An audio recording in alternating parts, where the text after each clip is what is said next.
The Working Artist Project is brought to you by Second Line Arts Collective. Learn how you can support at secondlinearts.org.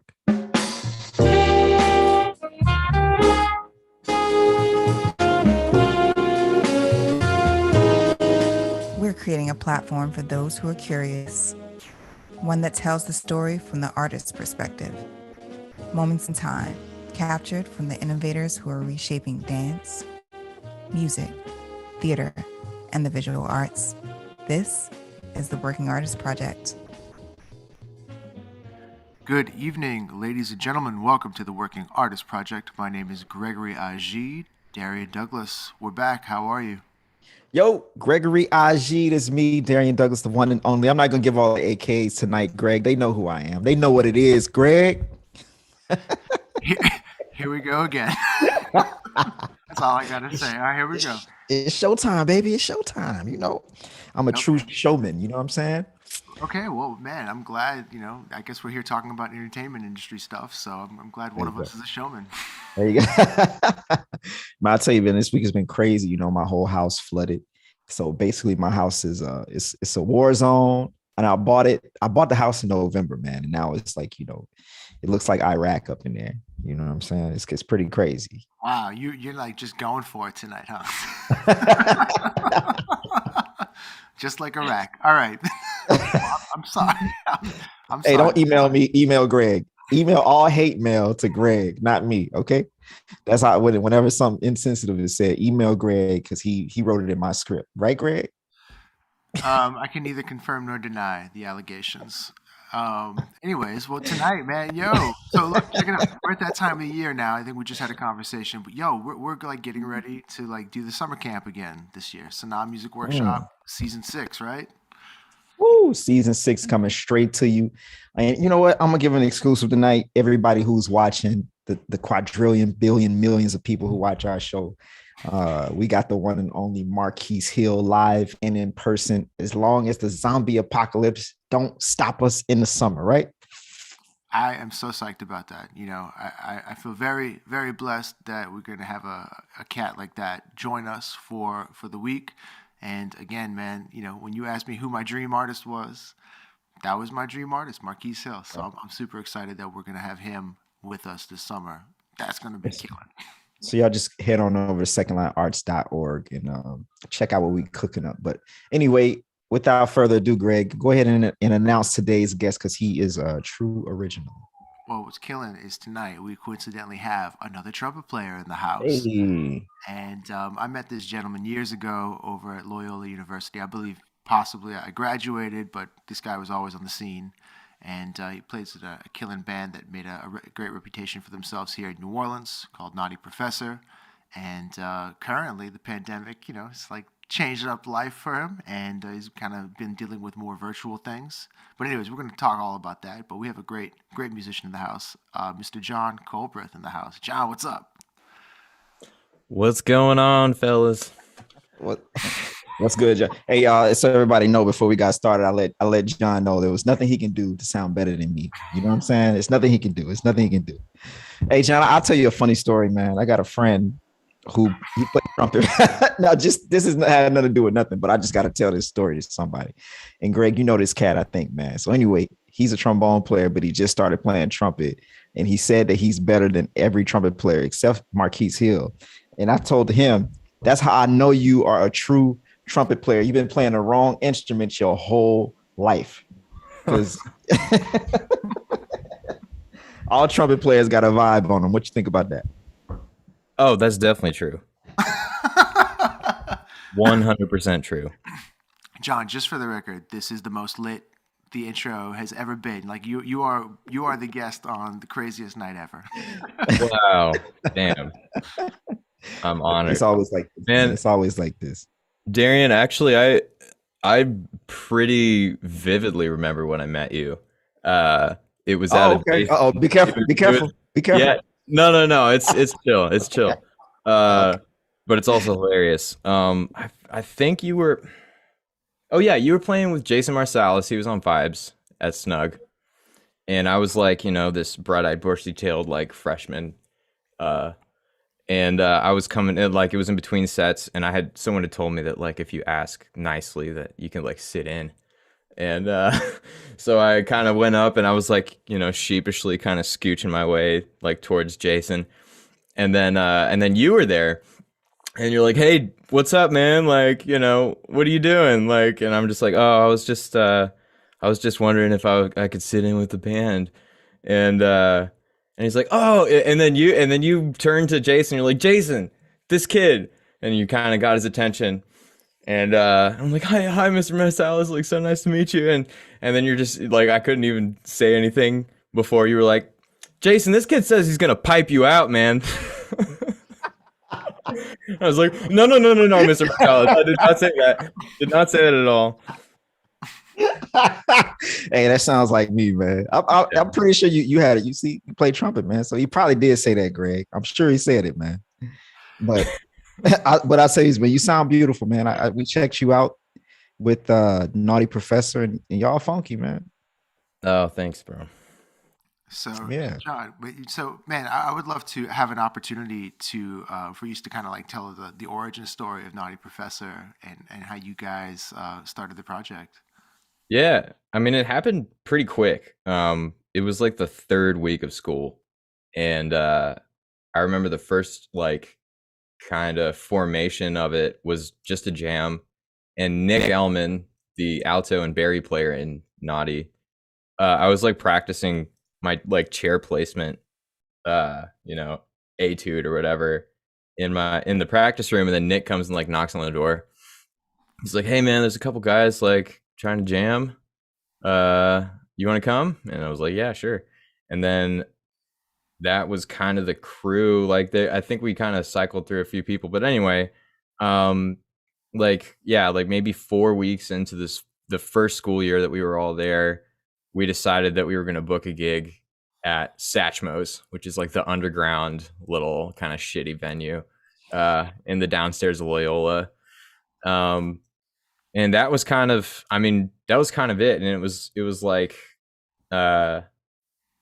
really quickly, like, we want to write, we want to be a funk band, we want to do this. Like, it was kind of the hungriest kids in the jazz department at Loyola. And then we just started playing gigs and writing music, and we just like kept going. But yeah, that was kind of the origin. Like, it was just a bunch of like hungry, like ready to write and play musicians. And John, where are you from originally? I grew up in Texas, mostly Houston. Yeah, it's crazy because like when I feel like Loyola has like a unique band scene, and it's Mm. not necessarily always integrated into like Mhm. the New Orleans scene. And Sure. a lot of that is like logistical with like college kids and just being in a different part of town and things like that.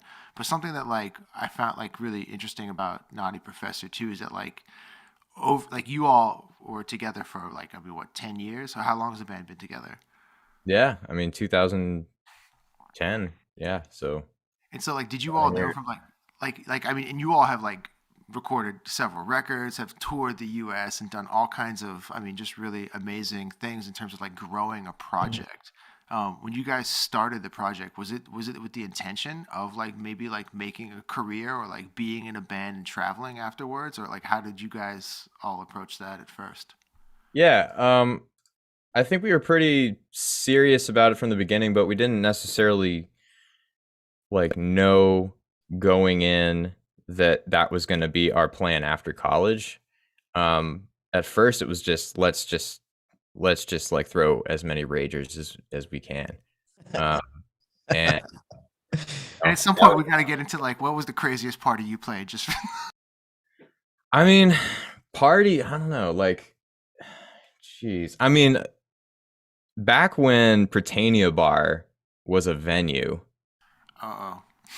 that place was where like that was like the college like Loyola band like entry venue, because it was just like a streetcar ride down from Loyola. They let you in if you were 18, which that was most venues back then. Um, and they had like, cheap beer specials, and it would get nice and sloppy, and it was like real sweaty. The sound was shit and loud.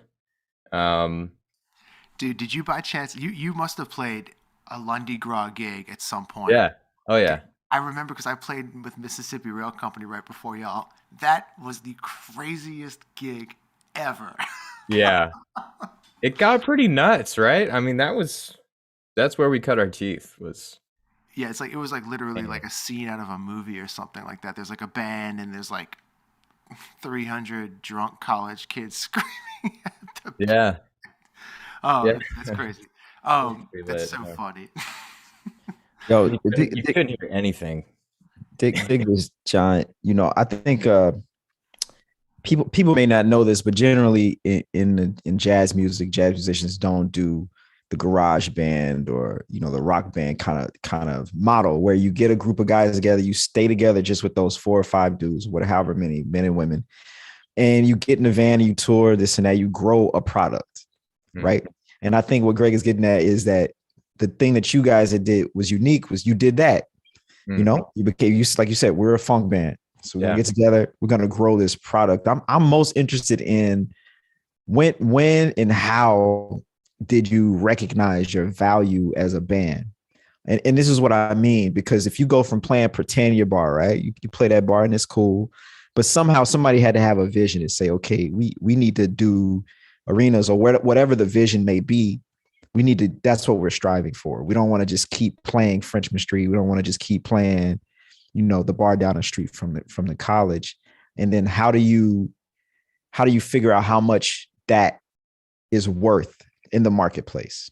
Yeah, man, that's a good question. And I think for a long time, the answer to that in my mind, well, so that was kind of a few things. First of all, I think that it wasn't any one person's idea. I think the fact that it was a collective to begin with kind of fused the product into those 6 people. So it felt disingenuous to not include one of the members because it's a 6-person democracy and at the beginning, like we wrote the tunes in the same room together, and like we'd have like really long rehearsals in college. Like we'd have 5 or 6 hour long rehearsals after school so that we could have enough music to play 2 hours instead of a 90 at the next gig kind of thing, or just rehearsing because we had really high standards. I mean, so I think the fact that we wrote our first tunes in the same room together bonded us in a way that it wasn't like this kind of light bulb where it's like, oh, we should like shoot for the moon. It was more just like, what's the next step? Let's go there. Let's tour in Florida now. Let's go try to play, outside of just the venues in New Orleans. And then to just kind of touch on how do you know what your value is? I mean, a lot of it is how many tickets do you sell? And that, I hate that model, by the way. Now, I don't think a band's value is that, but that's what you're going to get offered if you're only playing clubs that have soft ticket plays. And that's kind of what we did for like basically a decade, was like, oh, well, we're only worth this much because this is how many tickets we can sell. This is how many members of the public we can get to come pay individually to our show. Well, what is another value? Like, how else can you assess value for something? Yeah. Well, there are other pools of money than just individual people. There's grants, performing arts centers, universities, festivals. There's money sitting out there that isn't just how many people that know this one band. So, and that's something we've kind of realized recently, is that if you are kind of, if you're hired as more of something that someone else is putting on display, or it's something that like some committee that has money decided that you represent type of art that they want to bring to their community. It doesn't matter as much how big of a following you have. It really comes back to the essence of like, what is it that you're doing on stage? So you can have a really high, like an impactful show, but a small following, and you might actually get some of these gigs where the curator is looking for a specific energy or style or, you know, just sound. And if they think that their audience will like it, then if they have a budget, it doesn't have to be, they don't have to make their money from the people paying tickets. It's already there. So then they just get to pick who they want to play. And even that model is flawed, in my opinion, you guys, because that, to me, that's the problem with jazz, because you create music, but you don't need fans. You just create this thing where like no one gives a shit about your music, but these 10 or 30 people bring you around the country or the world every year. But you lose the drive to do what you guys did to build the fan base. I think there should be some kind of hybrid system. Mm-hmm. Yeah, I agree. I just think, man, I mean, we toured so hard for so long, and I've burned out multiple times. The stuff you have to do to make it as an instrumental collective is, I mean, we still don't do runs that are all club plays for that reason. Like the six of us can't afford to go on the road as Naughty Professor as much as we used to, because there's just too much opportunity costs. Like I feel like every time that I have a gig, like a fly date playing with some other band, I see a member of Naughty Professor in the airport going to a different gig that I'm not, you know, and so it started to get to the point that it's like, man, this product, maybe it's the way that we're managing it, maybe it's just it in itself. The fact that we're a 6-piece instrumental and that we're kind of weird and niche, you know, whatever the reason, the road business model where you sell, where that is mainly based on soft ticket sales, just hadn't been given back to us. And I mean, I don't know. I mean, you guys have probably felt this where, you know, there's a moment in a long run where I feel like every like road musician has asked themselves, what am I doing here? You know, like how long is this gonna go on? You know, like, and it's real. It's so real. Like, and it gets more and more real the more back-to-back tours you do, you know. And that's a, you know, and that's, I think that it depends a lot on like the culture of who's in the van with you, the quality of life afforded by the income, the people that you're working with, like the venues you're working with, and like how you know, respectful and decent the people are that work there. I mean, there's a lot of variables that if you're not careful, there's a lot of bad stuff that can just add up. And if you don't avoid it, it's just going to keep piling up, and it'll knock anybody flat if you're not careful. Something that like I really admire about you all, like again, just being a bystander and like kind of seeing the band from that perspective, is that you all like really got that reputation of being guys who were like out there trying to make the club dates, trying to build fan bases in every city. Like you guys were always on the road. Mm-hmm. And it's funny because I remember like being in class at Loyola in the music business industry classes, and they would always preach like just get in a van and go play Houston and come back, and then, you know, like just this model of like pretty much what you guys were doing. And I think what's really hard to understand as a non-musician is like when you think of touring, like you just have this like glorious idea of like, yeah, you know, we're like getting on first class planes and traveling to, you know, wherever, and playing at beautiful venues, and but getting to that point takes a lot of time and groundwork, and what you're, again, like what you're talking about, like building fans and building value of your band. Mm-hmm. But man, I just like again, like before we move on, I mean, I would love for you to like maybe describe like what a tour was actually like. Like again, like if when you're trying to build a reputation from your band from in that way. Yeah. Well, there's different tiers. Um, the early years. So the first tour, I actually wasn't on the very first big tour because I was playing with the Disney band that summer. And so there were only 5 people in the band, and they got to take Bill's Subaru to Colorado. So there were 5 like just fully grown men in a very small car with like I think they had a trailer. Maybe they just had the gear in the back of the car. I don't even remember. And I'm pretty sure they lost money, and the Subaru died on some mountain in Colorado.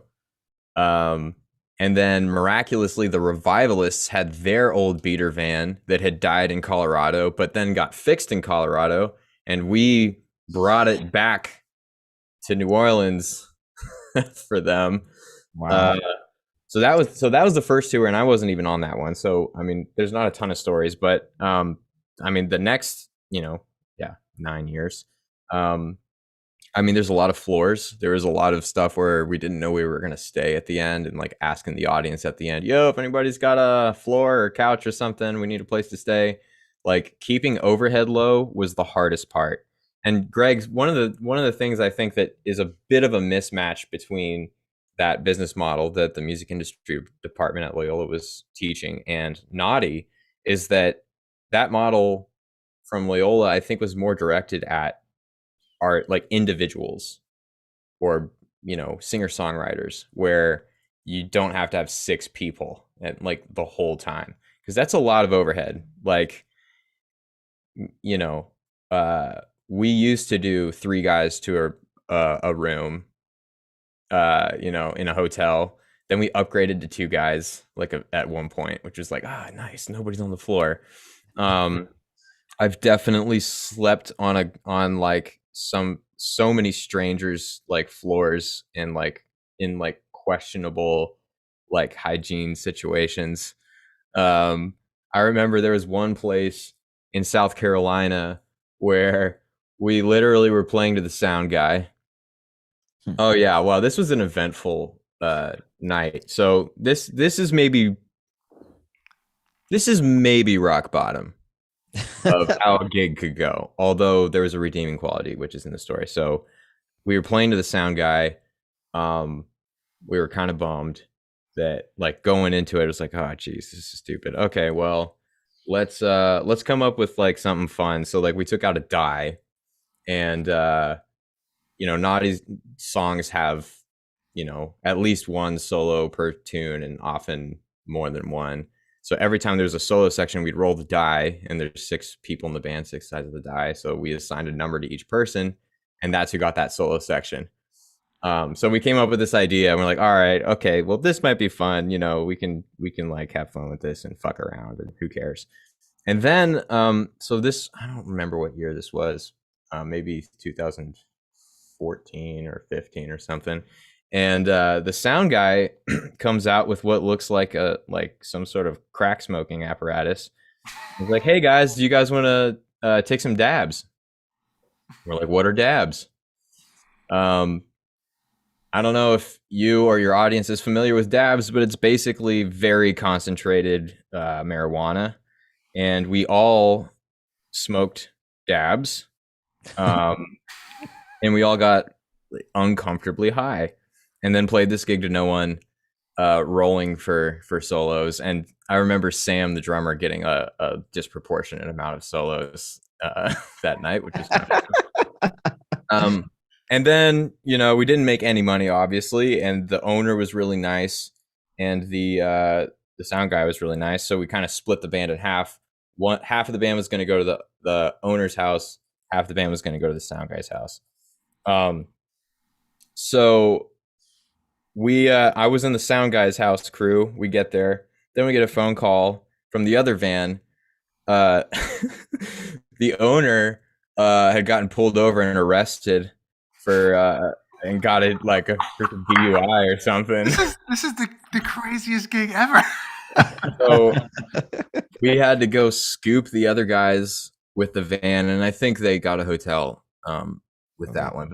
But then Sam came back with the van, and then in the and the sound guy had a huge dog who was very possessive of the couch that Sam was sleeping on. And in the middle of the night, the dog just came on and just like shoved Sam off the couch and didn't let him back on. So Sam just like spent the night on the like cold tile. I think, and you know, I think it's like, man, I appreciate you sharing like such a like, yeah, you said rock bottom, man. That was probably the worst like gig in like, you know, all around, just just zeros across the board.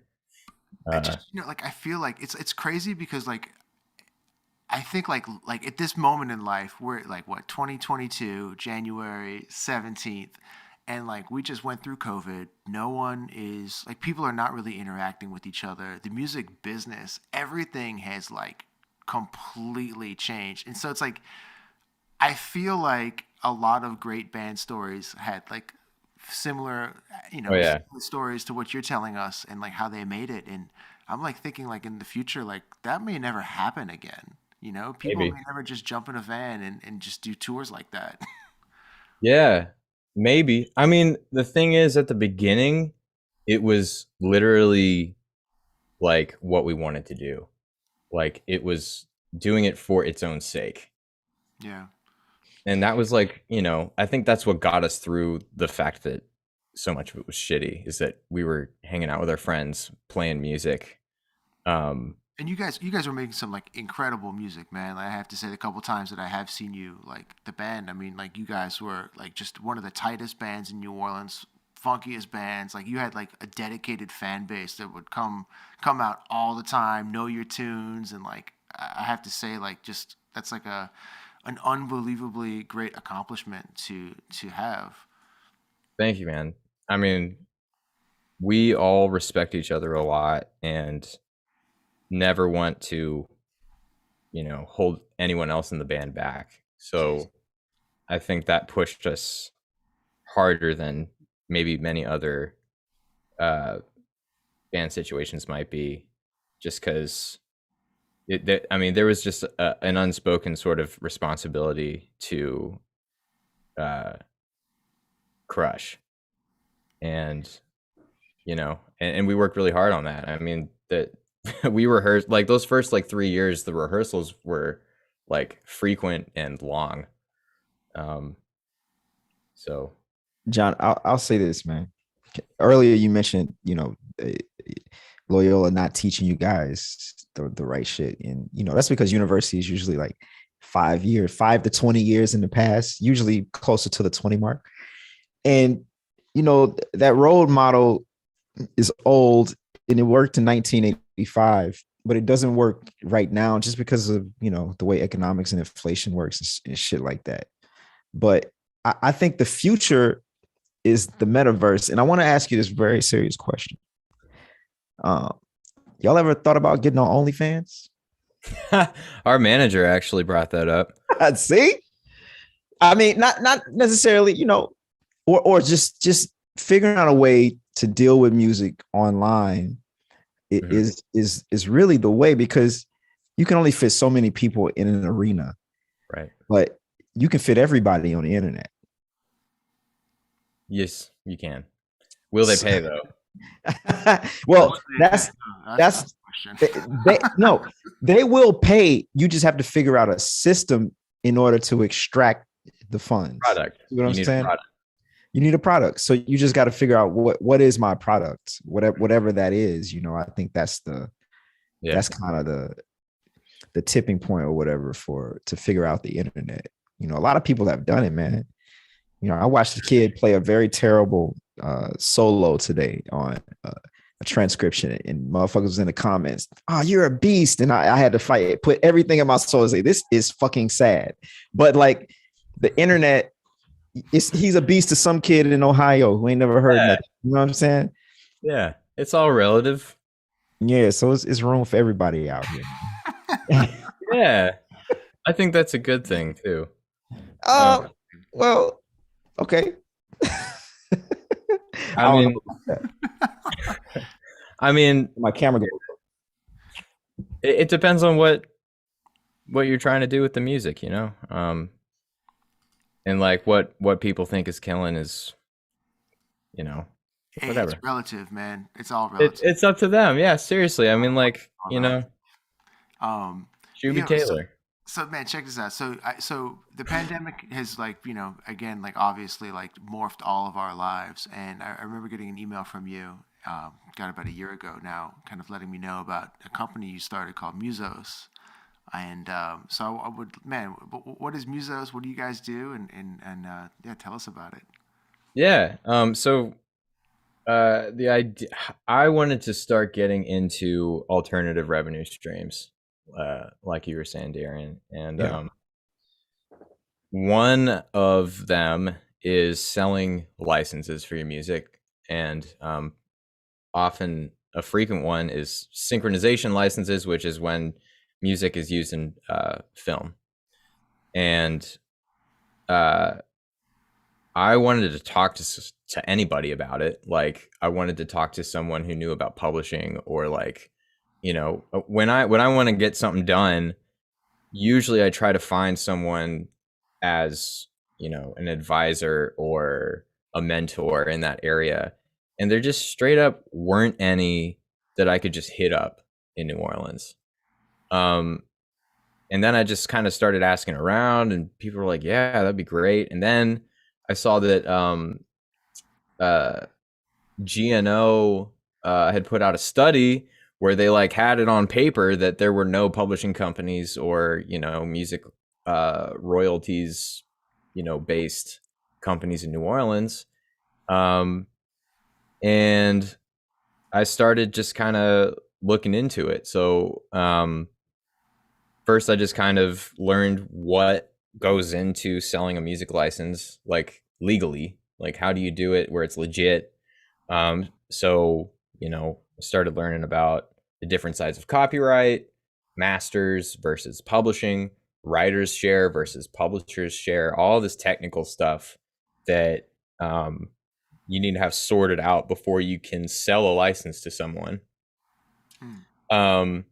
And then I started trying to go to a bunch of different sync agencies. So I Googled, like, you know, online sync license, you know, company or whatever. And, you know, the ones that the most common ones are, you know, like Jingle Punks is one, Artlist is one. You know, there's a bunch of them. Taxi is one, and there's a lot of them that will take your music. Getty Images even has a music licensing platform. But the thing is, the ones that take everybody, the ones that have an online form, you can sign the contract and send the songs in, uh, aren't the greatest service to the vast majority of the artists, and the deals are straight up predatory. Mhm. So like those are the deals where it's like we own uh the master and the publishing in perpetuity, and you get a 30% cut or a 50% cut or something. And that's a bad deal for everyone who's That is a listening. bad deal. If you see in perpetuity anywhere in a contract, run the other way as fast as you can, unless you're making a bunch of money.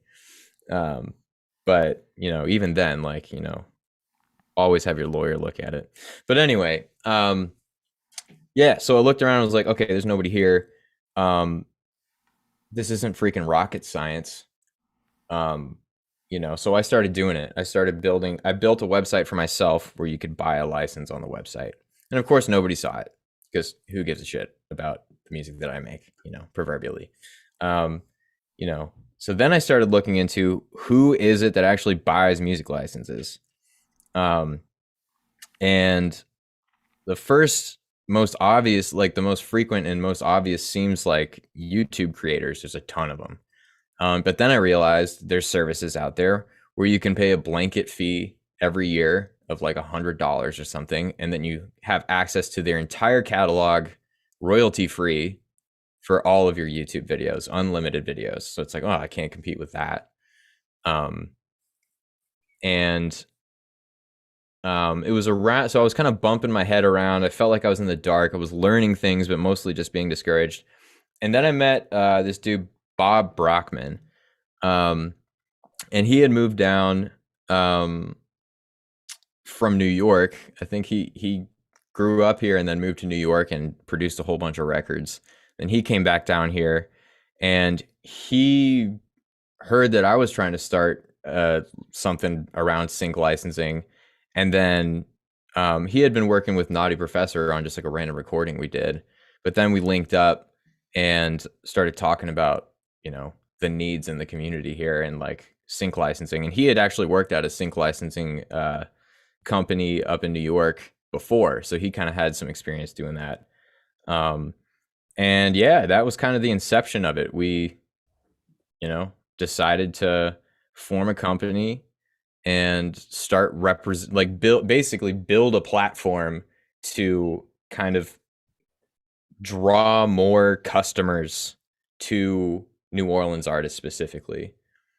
And you guys have an awesome artist roster. You guys got like Naughty Professors on there. Who was I was looking through it yesterday.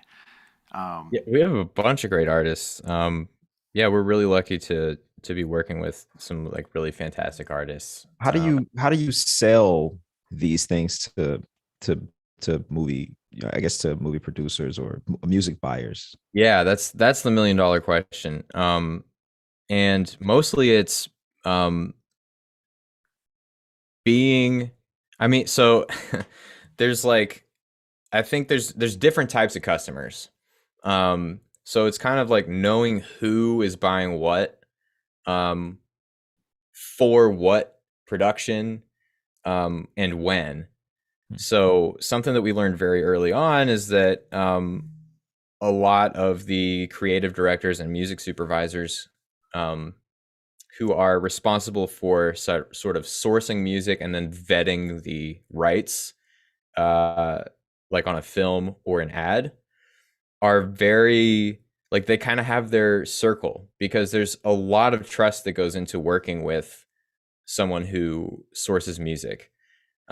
If somebody licenses a song to a film, and it turns out that that person didn't have the right to do that, everyone involved in that whole decision is in big trouble, maybe blacklisted, and then the film like might have, you know, legal action taken against it by the artist, like whoever did own it, or, you know, it's a huge, expensive, terrible mistake. So because of that, I think a lot of these people, like, they don't go out like looking for, you know, new people to work with all the time. So a big thing for us has been, how do we kind of organically communicate to the people that need music for film and TV and stuff, that we exist here, that we're a community that's, you know, artist led, and that, you know, we're an ethical like company that act and like are transparent with our artists, and, you know, are doing things legit down here, and that we're vetting the artists correctly. So that's like a one-on-one relationship with like every show that we want to pitch for. So that involves just kind of researching who works with that production or that show or that film or the ad, and like kind of customizing an introduction to them where we're providing value as soon as possible, and also demonstrating that we're chill and not spammy. So there's definitely an art to that. And we've definitely been kind of skittish about, you know, we have contacts, or we have contact information, but you know, we've held off on hitting everybody up until we have something to bring them to the table, because otherwise we're just like another person like cold calling, trying to get, you know, into their inbox. So yeah, I mean, that's we're still trying to figure out how to more efficiently do that. Man, You know. can I ask you too? Like, you mentioned before that, like, a thing like this doesn't really exist in New Orleans. Like, why do you think it's so challenging for like New Orleans natives or people living in New Orleans to really like enter the industry, like you guys are trying to do? And like, what are the hurdles that, I don't know, like, it feels like, just again, like, as a New Yeah. Orleans artist, it's just like, we can play live gigs and stuff, but then how do we get into the industry? Hmm. I mean, that's a multifaceted like thing. I think part of it is that the gig economy in New Orleans is like just enough. So like, you know, there it can be rough, but also like you can ride it out. It's, you can make it work with the gig economy. So I think that's one reason, is that like you can be only a musician and play only the gigs that you get called for and not do any promotional work and probably get by if you're good. Or if you're chill, or some combination, or if you know how to set up a sound system or something. It's like you can work. So it's kind of almost like a drug, like where you don't have to like put in too much momentum to be able to like eat. I mean, you might be playing, you know, kind of bullshit gigs. You might not be playing music you want to play all the time, but like the gig economy is like there to fall back on every time. I think that's one thing. Another thing is that there's not much like infrastructure financially, which, that might actually be a blessing, because a lot of times the way that infrastructure enters is in really bad record deals, where it's essentially just the worst financing, of all time. Like recoupment deals are insane. You're just, you know, um, they're almost designed to where you never get out of them. Like the only difference is that you don't go bankrupt if the whole thing flops. So I mean, it's kind of it's almost like you're betting against yourself when you sign a record deal. John, dig this. Tell me what you think of this. Because as a person who's lived in New Orleans and outside of New Orleans, the one thing that I've noticed is the biggest difference now, I live in New York now, is the mindset. And this is a cultural thing where in New Orleans, everybody thinks of things that can happen in New Orleans. In New York, everyone thinks of things that can happen in the world. Mm-hmm. So what happens is, if you only think about things that can happen in your city, in your medium city, which is I think it's the best city in the world, but then there is no room for growth outside of what you can see. Mm-hmm. So nobody's actually striving to connect with those people, not for real, because you got to make world connections. You got to know people who are outside of your inner circle. Mm-hmm. And the culture, from what I could tell of New Orleans, doesn't really align with that. That's not good or bad, but I do think that is something that people, if you really want to do it, you have to check your mindset, because everyone in New Orleans starts with New Orleans first. Everyone in New York starts with the world first. Just something to think about. And when you talk to people, listen to them. Everyone in New Orleans. People in New York don't say in New York. They're like, yo, in France, in Belgium, we're going to go over here. We're going to connect with this guy who I went to film school with, who's from Japan, and he's going to hook me up with some guys that I know in Germany. You know what I'm saying? Like it's different like that. I think that is a tendency. I mean, I wouldn't paint it as black and white quite. Like there are people in New Orleans thinking world, and there's probably people in New York thinking, how do I play gigs that are only within a 5-block radius of my house, but I think it's changing in New Orleans, and quickly. Global warming is here now. Is it? The label. Here in New Orleans, man, it rains. Oh yeah, it rains. That hurricane, bro. It's here. Hey man, John, we finna get a lot of emails, man. You talking about global warming and shit, man? But now the Earth is round. Come on, man. Are you hip to global warming? The label? No, I'm not, no. Tell man, what is global warming? Dude, Pell's label is in New Orleans. Global warming. Oh, It's what? it's oh man, it's awesome. I mean, they just started like maybe what last year or 2 years ago or something, but they're making real moves. Mid Citizen Entertainment, the management company for Big Frida and Tank and the Bangas and a bunch of other awesome acts, they've got their shit together and they're definitely taking over the world. Absolutely.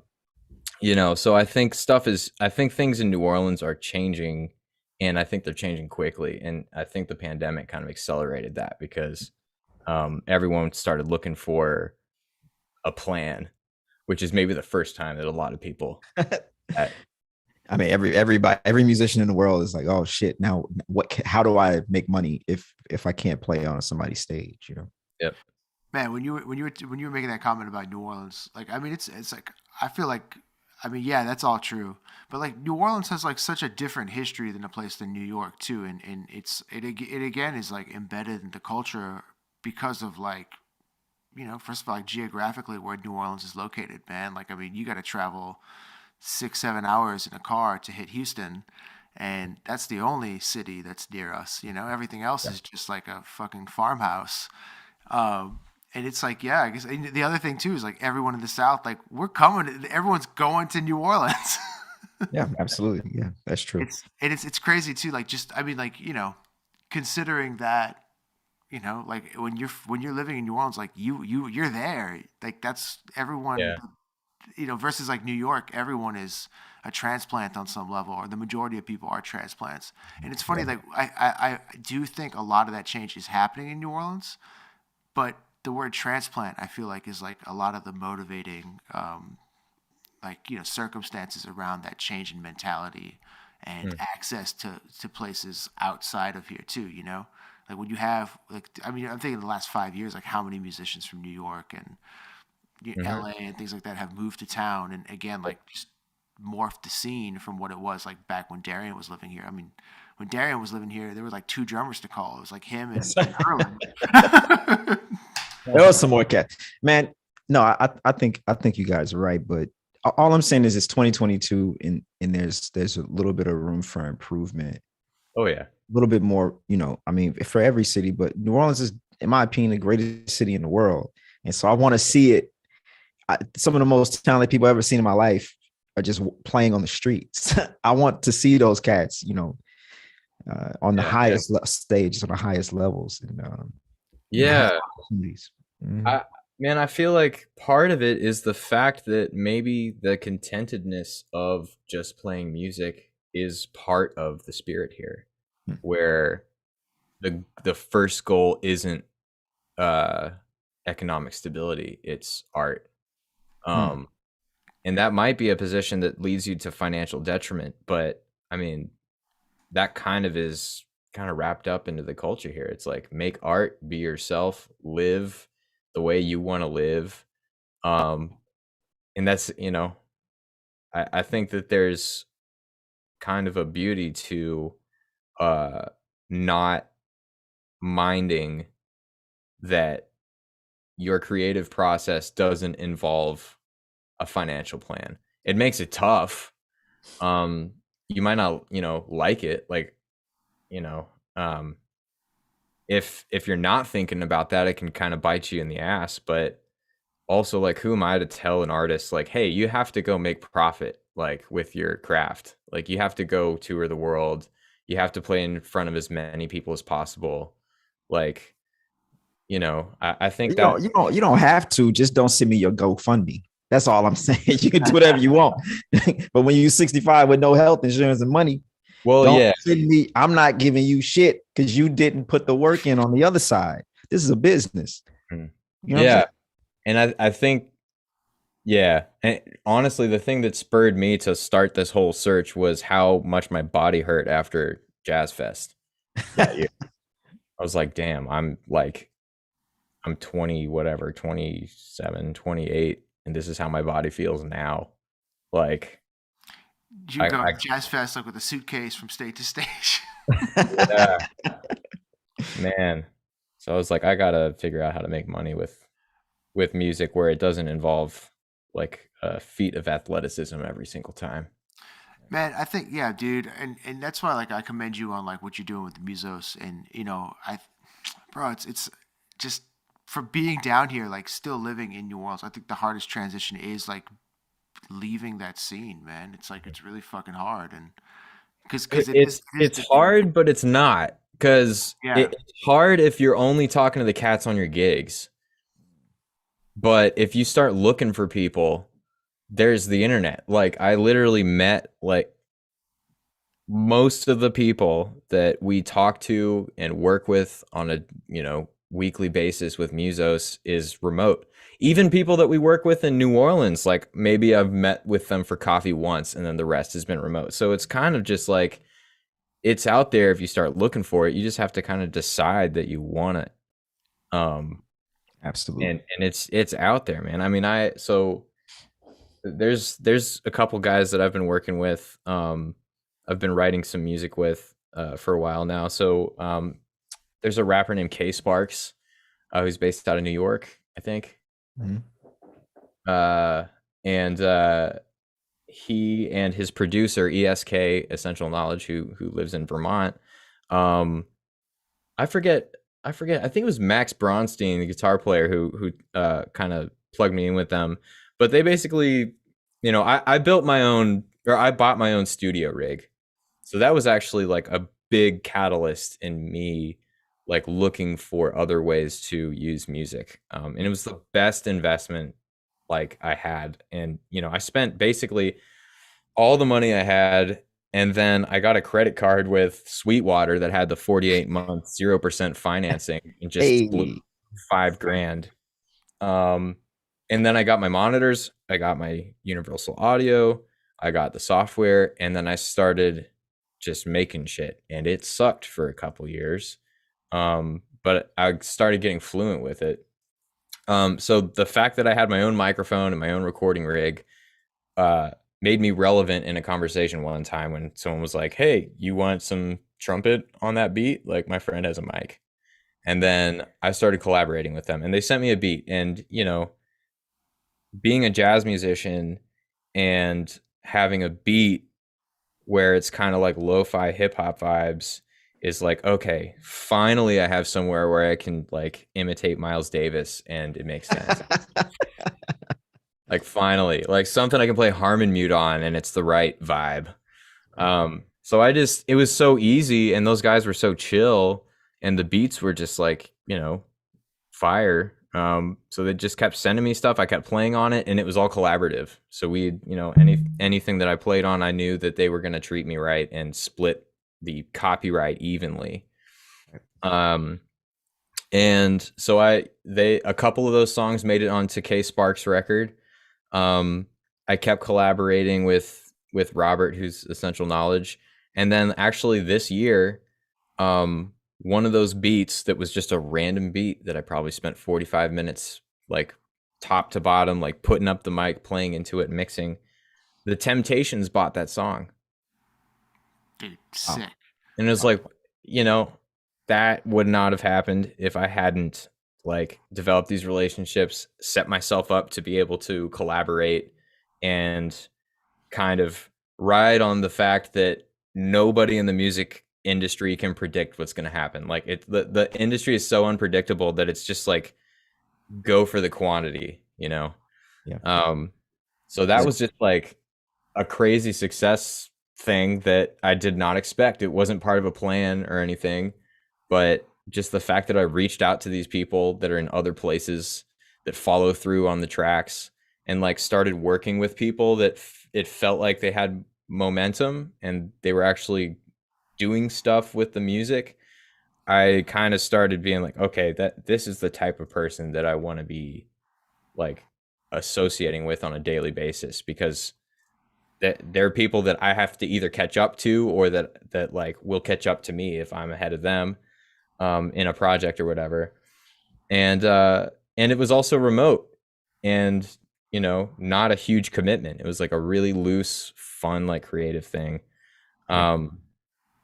So that, yeah, I mean, that was kind of like the beginning of like me producing and like starting to do like recording sessions from my house, and then I got a taste of what like earning money not on the road, like in a dive bar on a Monday night in Tuscaloosa, feels like. You know, John, I think the challenge for every musician in every generation is to figure out how to make money making music. And the thing for us is the way to make money to make music has changed several times. Like, you know, like me and Greg, we would listen to CDs and all of a sudden Napster happened. It's like, oh shit. Then, you know, iTunes and all that. We were here for that. And like motherfuckers that still teaching you at school to go on the road. It's like, wait a minute, motherfucking Napster and fucking Yeah.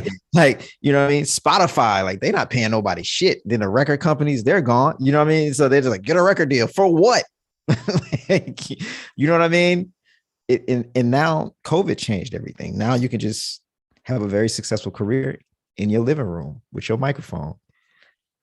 Well, You know, I don't know if very successful is what I you would can. describe No. myself as. Well, you can, yeah. Well, and that's the thing is also is like I'm like super ADHD with all my projects. So like I have a hard time following through on like like you said, the sample packs thing. I made a couple sample packs. Um, you know, I dove into like the Facebook like targeting thing, and I figured out how to make like $1 a day in profit passively with this sample pack. I made another one. It didn't work for that one. And then some other stuff came up, like maybe Naughty Professor had their next record or like, you know, writing session or something, or some project came up, and then I just kind of lost steam on it. But if you look at, you know, so I would definitely be way more successful if I like stuck with that and then like went really hard on that. But also I didn't love the process of doing it. It's kind of lonely making a sample pack. Like you don't even know what it's going to go over. Feels like work. You know, for me, I need to find something that like I can enjoy doing ad nauseum. So the sample pack thing is kind of like a when I feel like it thing. But if you look at like AJ Hall, Exactly. Yeah. he's crushing that, and like that actually became a catalyst for other stuff in his career. So, Yeah. you know, just because my sample pack thing, and also he's a drummer. I mean, sample packs for drums are probably Yeah. way more. Cheat code. I mean, what can we say? Drummers are the best, man. Drummers are the best, man. Look, man, we come at John. Look, man, we gotta wrap this up, man. We coming through the end week. Greg, John's not gonna get an OnlyFans, man. So that's really the cheat codes to this thing, man. You gotta get an OnlyFans. All right, get your trumpet out. Nah. I'm gonna sign up Clarinet Babe 101. Hey, Greg, Greg, I bet if you got an OnlyFans, bro. If you make, I get 10% of everything you make on OnlyFans out. My pimp. I'm an NFT though. No, I'm your manager. Oh, you see, we didn't even get to the NFTs, man. We got to have you back on, John. Man. Look, man. Yeah. Before we go, John, we definitely want to give an opportunity to tell everybody where they can sign up for your OnlyFans and buy all of your trumpet mutes and everything else you got for sale. Yeah. Well, you can check out my music and you know, my sample packs at johnculbrethmusic.com. You can check out Naughty Professor's stuff at naughtyprofessormusic.com. Musos, if you're an artist interested in having your music pitched for sync licensing, reach out to us at Musos. So that's musos.us, musos.us. Yeah, that's it. Yeah, John. Well, man, thank you so much for joining us this evening on the Working Artist Project, and we'll catch you all next week. That's right. My name is Darrian Douglas. And my name is Gregory Agid.